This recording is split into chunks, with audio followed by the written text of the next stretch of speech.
Hello students, welcome back. और आज हम एसएसटी के लिए जो क्लास 10th की एसएसटी है उसको हम आगे कंटिन्यू करने वाले हैं। कुछ चैप्टर्स हमने आपको कंटिन्यू करवाए थे और उसको कंप्लीट किया है हमने, तो हम आगे के चैप्टर्स उसको कंटिन्यू करने वाले हैं। जो पीछे का जो चैप्टर है, एक चैप्टर हम लेने वाले हैं वहाँ से, यूनिट सेकंड में major challenges before the democracy, इस चैप्टर को हम लेने वाले हैं। तो यहाँ पर आज इस चैप्टर को समझने से पहले हम कुछ क्वेश्चन आपसे पूछना चाहेंगे कि चैप्टर की जो हेडिंग है major challenges before the democracy, इससे आप क्या समझते हैं? चैलेंजेस आपको कुछ समझ में आ रहा होगा। चैलेंजेस का मतलब क्या होता है? चैलेंजेस का मतलब होता है चुनौतियाँ। जो भी चुनौतियाँ हमारे अलग अलग हमारी ज़िंदगी में भी चुनौतियाँ हो सकती हैं। हम अगर डेमोक्रेसी की बात ना करें तो हम अपने ज़िंदगी की बात कर लें तो ज़िंदगी में भी हमारी बहुत सारी चुनौतियाँ होती हैं। शायद पढ़ने की चुनौती होगी, फर्स्ट आने की चुनौती होगी, आगे अच्छा इंसान बनने की चुनौती होगी, अच्छी नौकरी पाने की चुनौती होगी। तो बहुत सारी चुनौतियाँ होती हैं। ओके, चैलेंजेस होते हैं हमारी ज़िंदगी में। बट यहाँ पर हम बात कर रहे हैं major challenges before the democracy. Democracy मतलब हमारे संविधान के जो चैलेंजेस हैं वो कौन कौन से हो सकते हैं, यहाँ पे हमें ये जानने की आवश्यकता है। तो यहाँ पे इस चीज़ को जानने से पहले हम ये जान लें कि डेमोक्रेसी क्या है, डेमोक्रेसी से हम क्या समझते हैं, डेमोक्रेसी क्या है। यहाँ पे इसको हम पहले समझ लें। Democracy is the best form of government. Government का एक बेस्ट फॉर्म होता है democracy, but it also faces some challenges. ये भी आपको पता है कि बेस्ट फॉर्म तो है ना, गवर्नमेंट का बेस्ट फॉर्म है, बट इसके साथ साथ में कुछ चैलेंजेस भी वो फेस कर रहे हैं, डेमोक्रेसी फेस कर रही है आज के समय। बहुत सारे challenges, not only one challenges, एक चैलेंज नहीं है, बहुत सारे चैलेंजेस फेस कर रही है, ये आप भी जानते हैं अच्छी तरीके से। तो आज हम कुछ चैलेंजेस के बारे में बात करेंगे, कुछ चुनिंदा चैलेंजेस के बारे में बात करेंगे जो इस कॉन्स्टिट्यूशन, जो इस डेमोक्रेसी है, डेमोक्रेसी से रिलेटेड हैं बहुत सारे। ओके, सबसे पहले नॉर्मल चैलेंजेस की बात करने हैं, फिर में हम एक एक चैलेंजेस को आपको एक्सप्लेन करेंगे आपको। सबसे पहले कौन कौन से चैलेंजेस होते हैं, what are the various challenges are there in the democracy, उसके बारे में हम बात कर लें। सबसे पहला है करप्शन। करप्शन क्या होता है? करप्शन आप जानते हैं, करप्शन भ्रष्टाचार होता है। करप्शन किस तरह से देश को जो है, देश की नींव को कमज़ोर कर रहा है, ये भी आप जानते हैं।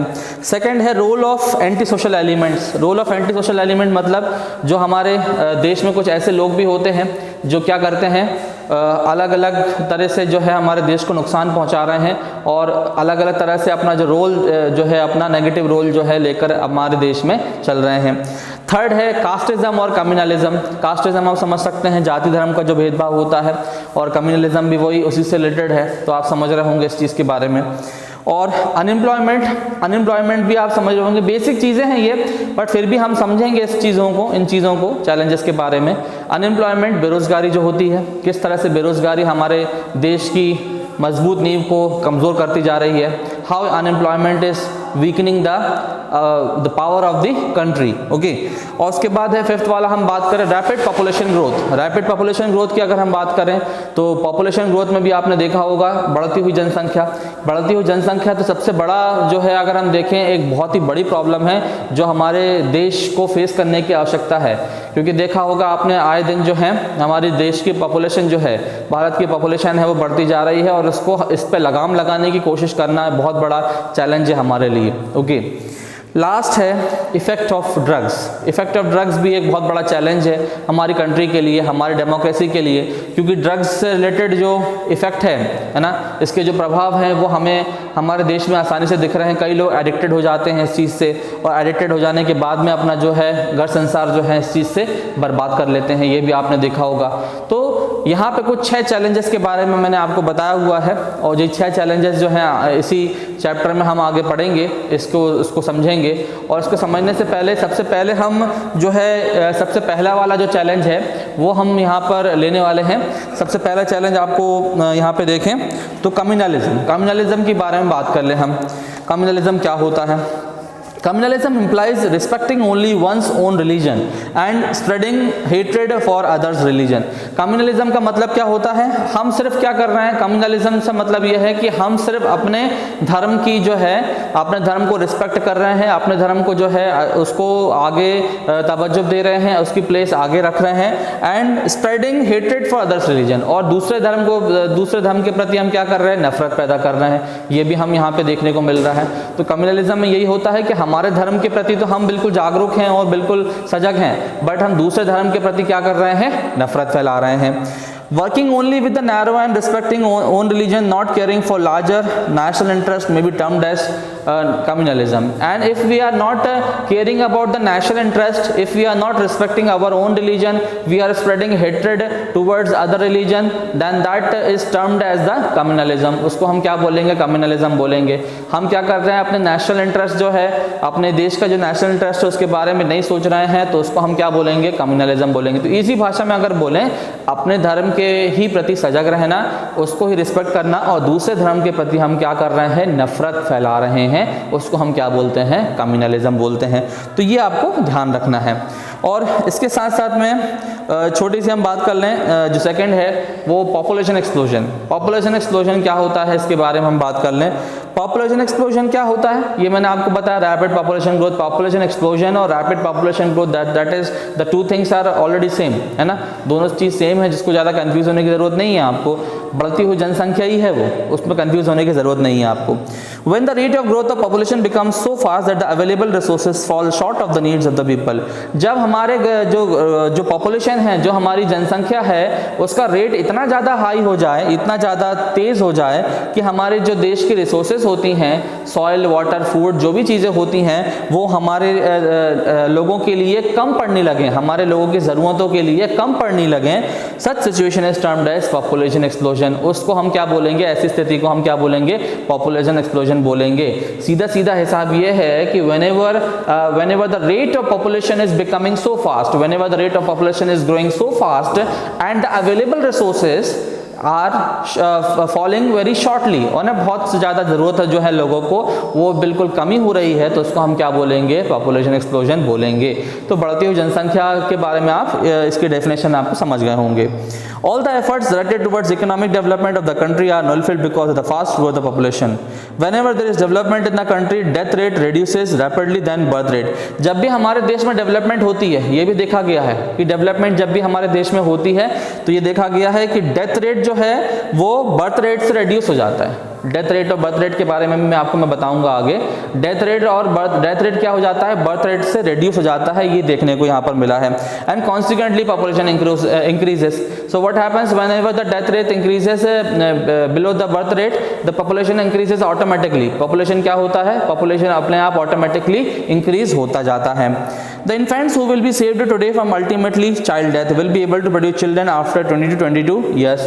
और ये भी है कि जो लोग होते हैं उनको ज़्यादा पता नहीं होता है इसके बारे में, ज़्यादा सजग नहीं होते हैं, ज़्यादा पढ़े लिखे नहीं होते हैं, कितने बच्चे पैदा करना है उनको ये भी मालूम नहीं होता है। इस वजह से क्या होता है, वो जो पॉपुलेशन है हमारे देश की वो क्या हो जाती है? बढ़ती जाती है। 3 बच्चे पैदा कर लिए, 5 बच्चे पैदा कर लिए, तो उनको इस चीज़ के बारे में बिल्कुल पता नहीं होता है कि क्या जो है हमारे डेवलपमेंट के लिए, क्या हमारे देश के डेवलपमेंट के लिए चीज़ें जो हैं हमें ध्यान रखना है। तो ये भी चीज़ें पॉपुलेशन ग्रोथ के लिए भी एक चीज़ है जिससे हमें ध्यान रखना है। तो यहाँ पर मैंने आपको पॉपुलेशन एक्सप्लोजन के बारे में भी आपको बता दिया है, किस तरह से पॉपुलेशन एक्सप्लोजन जो है आगे बढ़ती है। अब यहाँ पे हम देख लें, why should communalism is a big hurdle in the functioning of democracy. Communalism किस तरह से एक बहुत बड़ा हर्डल है डेमोक्रेसी के लिए। कम्युनलिज्म मतलब अभी मैंने बताया था कम्युनलिज्म क्या होता है। तो कम्युनलिज्म किस तरह से हमारे देश के लिए एक हर्डल है, हमारे देश के लिए किस तरह से एक मुसीबत बन गया है। ऑटोमेटिकली जो functioning, successfully functioning of democracy होती है उसके लिए सही नहीं है, किस तरह से हम देख लें इसका। Communalism means treating the followers of one's own religion and friends and the followers of other religion as enemy. It is the hurdle in the success of democracy because of following. 2 reason यहाँ पे बताए हुए हैं, 2 reason हमें आगे देख लेते हैं। Communalism result in rights of the country and disturb peace. देखो कम्युनलिज्म से क्या होता है, सीधा सच्ची बात है, कम्युनलिज्म से शांति जो है बिल्कुल नहीं फैलती, चारों ओर अशांति हो जाती है। अशांति होने के साथ साथ में पीस तो बिल्कुल नहीं रहता, शांति आपको कहीं देखने को नहीं मिलेगी। ये यहाँ पे बताया हुआ रीजन में डिस्टर्ब द पीस, और शांति को भंग करती है कम्युनलिज्म, ये भी यहाँ पर रीजन दिया हुआ है। Due to communalism differences are created among people and it causes danger to unity of country. और कम्युनलिज्म की वजह से क्या होता है, कम्युनलिज्म की वजह से डिफरेंसेस क्रिएट होते हैं, भेदभाव क्रिएट हो जाते हैं। भेदभाव क्रिएट होने के बाद में क्या होता है, तो ये एक खतरा पैदा हो जाता है हमारे देश की, किसको खतरा पहुंचाता है, एकता को।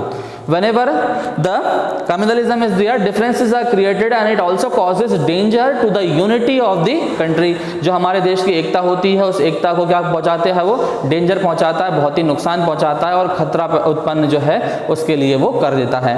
तो यहाँ पर हमने कम्युनलिज्म के बारे में 2 रीजंस के बारे में पढ़ा हुआ है कि किस तरह से कम्युनलिज्म जो है यहाँ पे जो है हमें हमारे देश को नुकसान पहुंचा रहा है यहाँ पे, ओके। और इसके आगे जो है हम यहाँ पे पढ़ने वाले हैं हाई बर्थ रेट के बारे में और लो बर्थ रेट के बारे में। यहाँ पे एक क्वेश्चन है यहाँ पे जो आता है, इंपॉर्टेंट क्वेश्चन है, mention any 5 causes of population growth in India.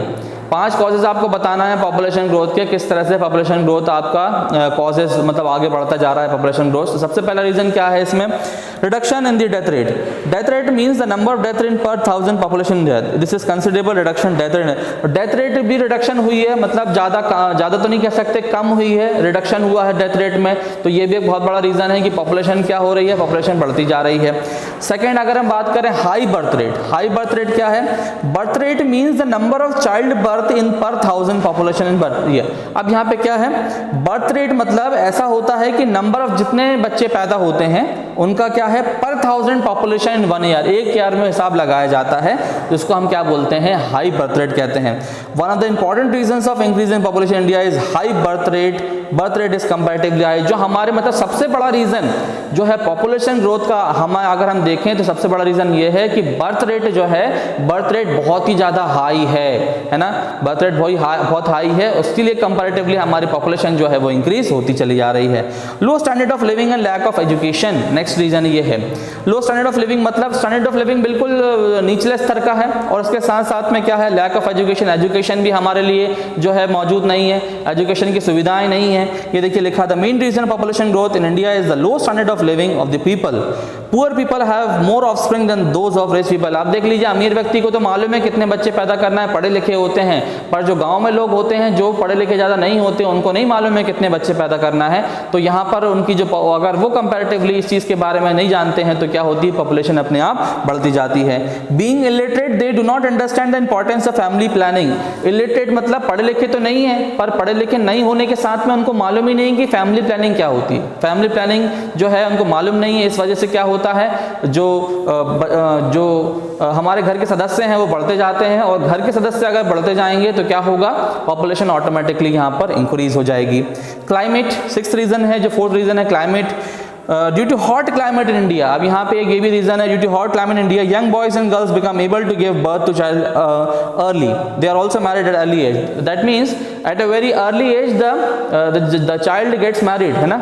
18 से पहले जो है लोगों की शादी हो जाती है बच्चों की, चाहे लड़का हो या लड़की हो, और उसके साथ साथ में फिर वो क्या होता है, बच्चे जल्दी पैदा होना चालू हो जाते हैं। तो इस वजह से भी पॉपुलेशन ग्रोथ जो है वो आगे बढ़ती है। Compulsion of marriage, last reason देख लें हम। कंपल्शन ऑफ मैरिज मतलब शादी के लिए कंपल्शन क्रिएट करना। In India marriage is considered compulsory, even poor and handicapped gets marriage here. अगर पुअर भी होगा, गरीब भी होगा, हैंडीकैप भी होगा, शादी तो उनकी हो जाती है। यहाँ पे ये भी कंपल्शन दिया हुआ है। Therefore increase in population is natural. तो हम यहाँ पे देख लेंगे पॉपुलेशन तो है वो तो ऑटोमेटिकली नेचुरल वे में हो गया है, और हमारी जो बढ़ती हुई जनसंख्या है वो और बढ़ती जा रही है। सरकार के जो प्रयास हैं, अलग अलग प्रकार के जो कदम यहाँ पे सरकार ने दिखाए हुए हैं वो बिल्कुल फेल नजर आ रहे हैं, और पॉपुलेशन पे बिल्कुल भी लगाम नहीं है, और पॉपुलेशन दिन पे दिन जल्दी और ज़्यादा बढ़ती चली जा रही है। तो यहाँ पे हमने कुछ टॉपिक्स को कवर अप किया है, कुछ और टॉपिक्स हम आगे आने वाले पार्ट 2 में इस चैप्टर के बारे में आपको बताएंगे, और कुछ और टॉपिक्स को हम यहाँ पे क्लियर करेंगे। तो यहाँ पे आप इस वीडियो को देखें और कुछ चीज़ों को समझें। Till then keep learning.